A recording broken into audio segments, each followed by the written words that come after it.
before we get started, I have a message for Song Jia. Miss Girl, if I found out you have said anything body shaming, xenophobic, racist, sexist, oh my lord, I am retracting everything I said expeditiously. I cannot be supporting someone problematic, but from what I've seen so far, you're good. So let's keep it that way. Bitch, if I find out that this something else and you fucking lying, bitch, I'ma get you. Now I'ma get you.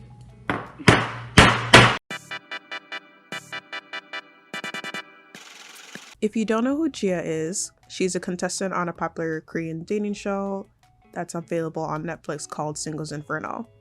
She's currently facing some criticism after, honestly, some fans, because what they're doing is fan behavior, sleuthed through her social media and pointing out the luxury clothes that she's wearing on the show, in her YouTube videos, on IGTV, even on some variety shows, were fake. Honestly, some people have way too much time on their hands, but earlier this week, she uploaded an apology video saying that she should be more careful and thoughtful about her decisions. And earlier this month even, she had already apologized with a handwritten note that she posted. Said, "I am so sorry to cause concern to many people," and she admits to the controversy of wearing fake luxury goods, and she acknowledges that all of it is her fault. And now she pretty much plans to make her channel private at some point and to self-reflect. Now, personally, I don't really want to comment on whether or not I think wearing fake luxury goods on a show was right or wrong. I just don't have a strong enough opinion. And honestly, there are so many videos out there on YouTube that covered this controversy from that perspective. So if that's what you want, feel free to look after this video. Jia has gotten a lot of support from international fans, which I think is really great and shows her that there are people in her corner, at least on the internet.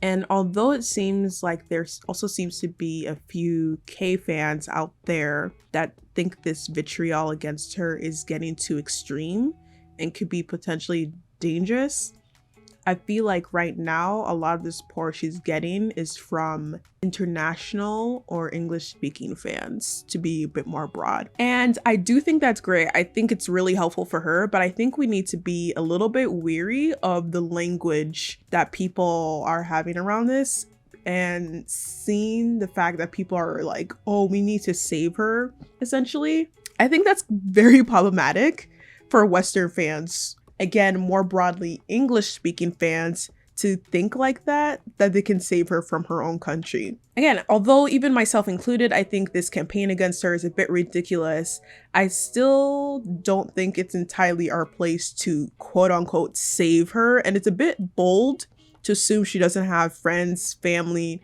and other people in her corner. It's just giving me very much white savior complex, and I don't like the sound of that.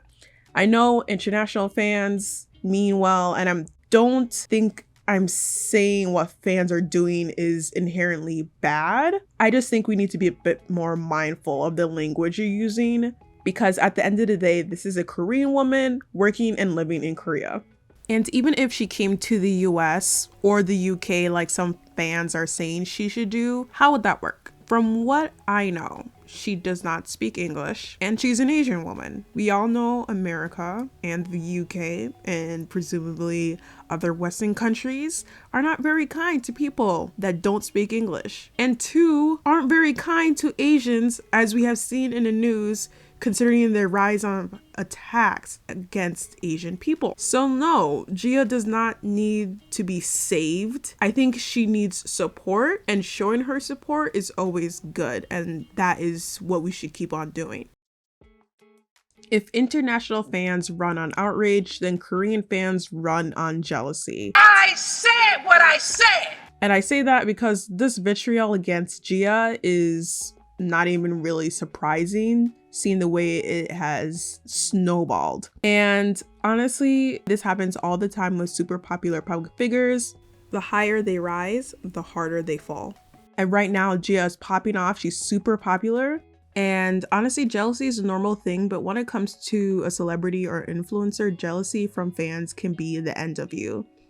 And before you say, no, what she did was truly wrong, okay, but look at the language around the scandal. It's not even about the clothes anymore. They're pretty much coming for everything. They're now questioning whether she is a silver spoon, even though I'm not really sure if she ever explicitly said that. And I don't know, maybe presenting that way was the problem. But they also said that she's not naturally pretty. Like, okay, what does that have to do with the fake clothes now? Like, what happened to the original plot of the movie? What happened to the original plot of the movie? What happened to the original plot of the movie? They praised one of Gia's co-stars for unfollowing her. Again, how is that related to teaching her a lesson about the clothes? And if we're going to talk about the clothes, let's talk about the clothes. Because I'm pretty sure she admitted to wearing dupes and counterfeit designer goods in the past. And from what I've heard, she's honestly spoken about it before, and it seems that just people that are new fans of her didn't know this. But that's not her fault. And if we're being real, let's not act like finding dupes is not so easy in certain places. Like, you can easily get dupes in New York. You could easily get dupes in Korea. They're easily being sold. And we all know people are wearing them. Like, they're not out there for no reason. People are buying them. So it's very confusing to see just this viciousness against her when we all know for a fact many people out there and here, everywhere honestly, are doing the same thing, wearing dupes. So this just shows me at least that most of this part is just jealousy, because there's no other explanation if other people are also doing the same thing. And again, she has admitted to wearing dupes in the past. And I know some people that were going through her social media saw that she mentioned dupes and still ignored it because it didn't fit the narrative and they wanted to justify their jealousy. I get feeling misled. I get being lied to and being mad that you were lied to. I fully understand that. But she has already apologized twice now. Honestly, I feel like this could be a bigger discussion on the problem with the internet. I think people don't give enough grace to people that could use it. And I don't think everyone deserves grace. I've seen some people out there do some especially heinous crimes and do not deserve grace and do not need forgiveness.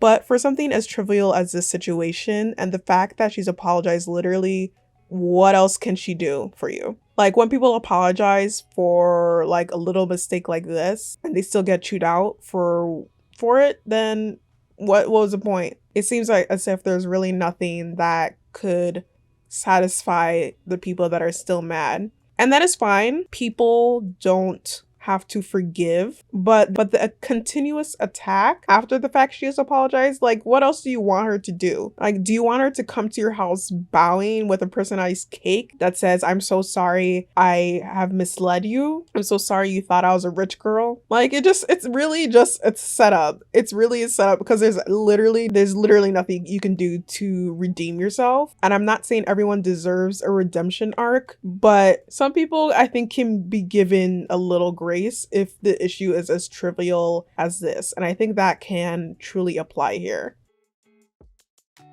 Who's that girl? Who's that girl? It's Bora.